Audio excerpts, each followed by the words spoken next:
¿Cómo están ustedes? Bienvenidos a Actualidades. Hoy queremos hablar de la reforma educacional, uno de los pilares fundamentales del programa de gobierno de la presidenta Michelle Bachelet y que por estos días tiene voces disidentes entre aquellos que en la nueva mayoría, algunos dicen que hay que rediseñar la reforma educacional y otros como en la Alianza que dicen que está mal diseñada y que es confusa.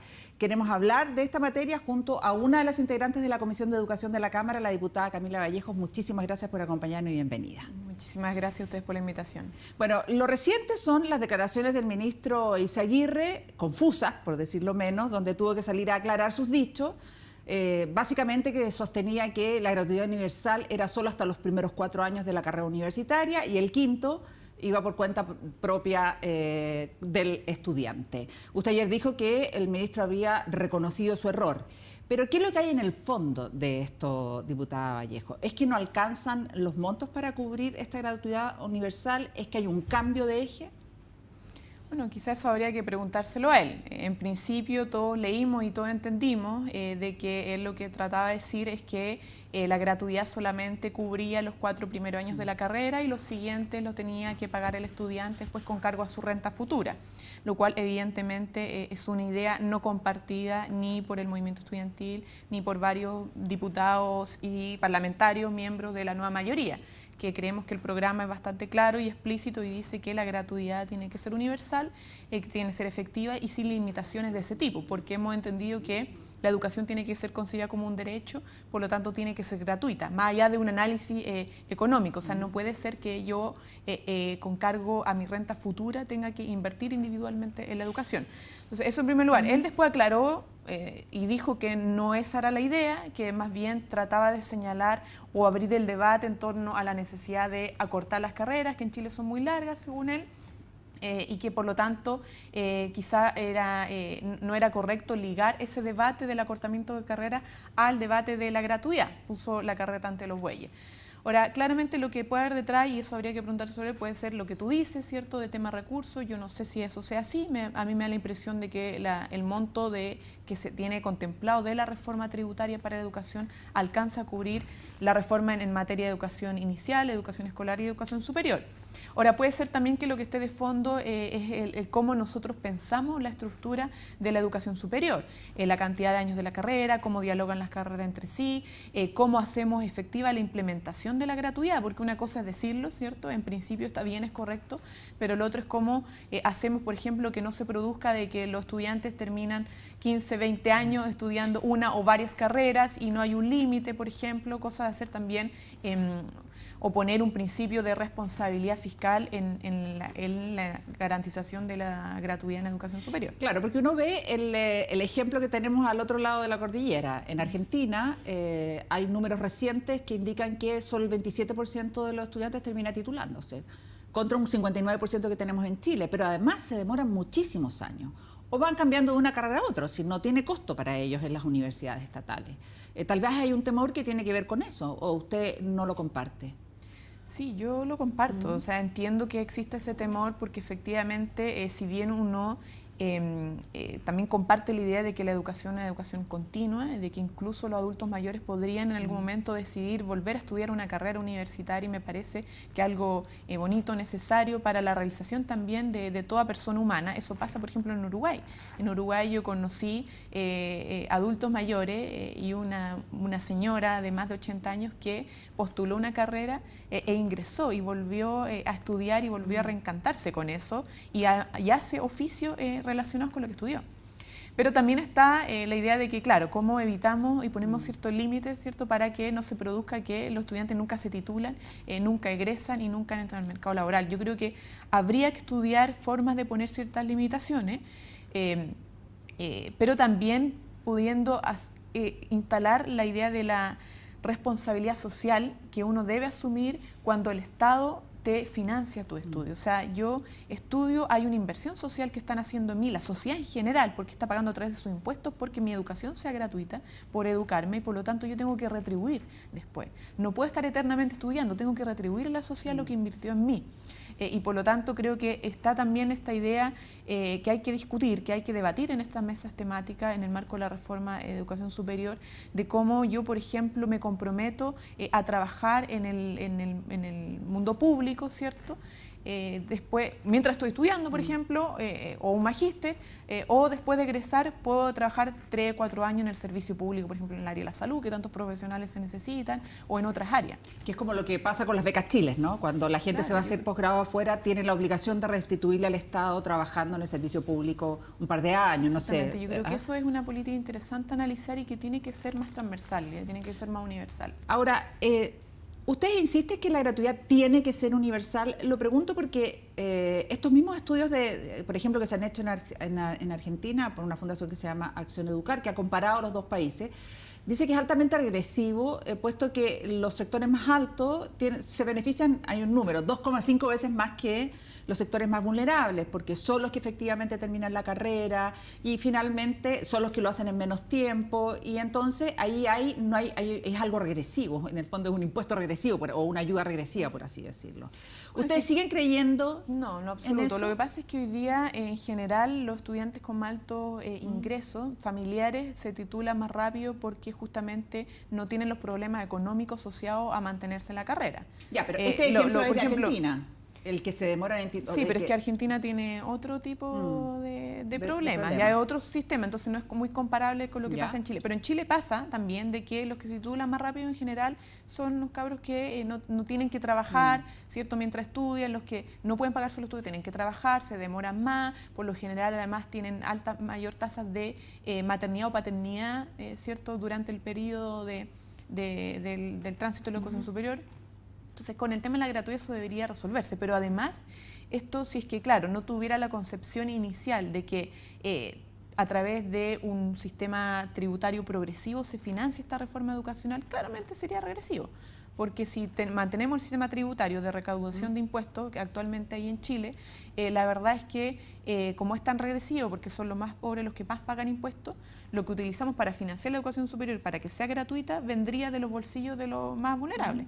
Pero por eso está primero la reforma tributaria, para que las grandes empresas, para los que tienen impuesto a la renta, los que tienen más altos recursos, ¿cierto?, a nivel personal, pongan más, cosa de que finalmente esto se produzca de manera progresiva, la gratuidad. Porque, un ejemplo concreto, para un estudiante cuya familia tiene alto ingreso, ¿cierto?, les sale más barato pagar un arancel directamente que pagar un alto impuesto. Entonces, justamente al revés, lo que estamos haciendo es que si bien él no va a tener que pagar la educación, sí va a tener que su familia pagar un impuesto mayor para que todos, no solamente él, el hijo de la familia rica, sino que todos puedan estudiar gratuitamente en la educación. Es que ¿sabe lo que pasa, diputada? La discusión está en que, claro, uno destina muchos recursos a la gratuidad universal, pero deja de tener mayores recursos para la preescolar, para la escolar, pero sobre todo para una calidad en la educación, que significa entrar muy de lleno en la preparación de mejores profesores, en mejores equipamientos.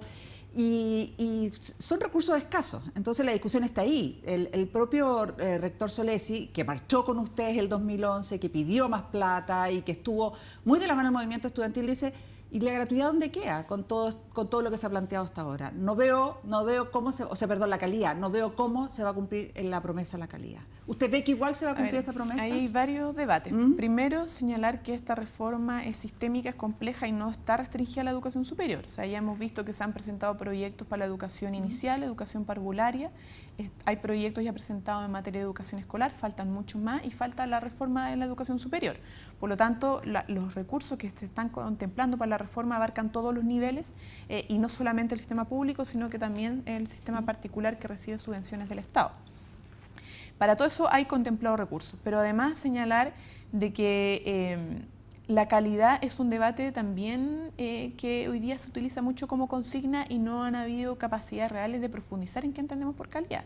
Porque si partimos de la base que la calidad, por ejemplo, en educación escolar es el CIMSE o la calidad de las universidades se mide en cuántos estudiantes con más altos PSU tienen, la verdad es que estamos en un debate sumamente sesgado y restringido de lo que es la calidad en la educación. El otro día en la Comisión de Educación de la Cámara de Diputados teníamos invitados representantes de la UNESCO y ellos no mostraban cuántos tratados internacionales y pactos ha firmado Chile en materia de educación. Son muchísimos. Y todo esto hablan de la necesidad de no solamente garantizar el derecho a la educación mediante la gratuidad, ¿cierto?, y la obligatoriedad en el sistema desde el inicio al escolar, sino que también avanzar la gratuidad en la educación superior, pero además dicen que es indisociable la calidad con la equidad. O sea, no hay calidad si no hay equidad.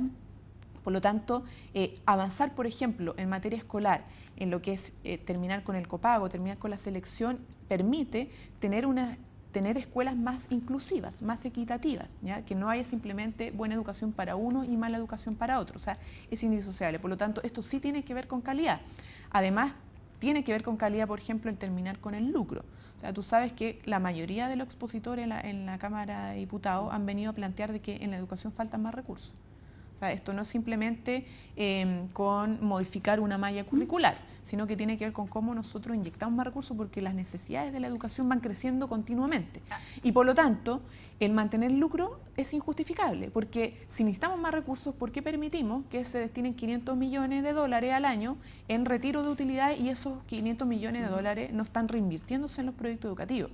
Entonces, tiene que ver con calidad, pero además tiene que ver con calidad lo que estamos a puertas de discutir y presentar como proyecto de ley, porque va a ser parte de las mesas temáticas participativas, la carrera profesional docente, la formación de profesores, la innovación curricular, mejores remuneraciones para los trabajadores de la educación, ¿cierto?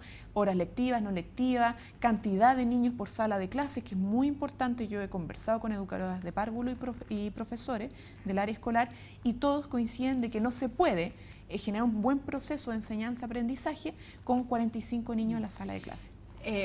Está bien, pero ¿usted cree que, así como se ha dado la discusión, cree como Osvaldo Andrade, del Partido Socialista, diputado del Partido Socialista, o como el propio Ignacio Walker, presidente de la Democracia Cristiana y senador, que la reforma hay que rediseñarla? Se dice, se partió por el copago, por el fin del copago, por el fin de la selección, y no se partió por fortalecer la educación pública, por ejemplo. ¿Usted cree que ahí debiera haber un ajuste? Yo soy de la idea de que una vez implementados todos los proyectos de ley que estamos discutiendo y que tenemos que discutir para el segundo semestre, tenemos que garantizar que sean paralelos, ¿ya? Que sean todos graduales, obviamente, porque no se puede en un año hacer todo, pero que vayan de la mano. Yo me he ido convenciendo, la verdad, porque en principio yo creía que teníamos que partir solo con fortalecer la educación pública y después pensar en el resto. Pero me he ido convenciendo en que el haber presentado este proyecto que termina con el lucro, el copago, o que reemplaza el copago más bien, y termina con la selección, era una señal política importante, en el sentido de que cuando uno ve que está deteriorada, por ejemplo, la educación pública, y cree o afirma de que eso se debe simplemente a los déficits propios de la educación pública, está hablando de una injusticia enorme. Porque el problema de educación pública no tiene que ver solamente con los problemas internos de la educación pública, tiene que ver con cómo está pensado el sistema. Y el sistema y el modelo educativo chileno está pensado bajo la lógica del mercado, lo que ha hecho que la educación pública se vea desfavorecida, se vea mermada y que se vea desfinanciada y desarticulada.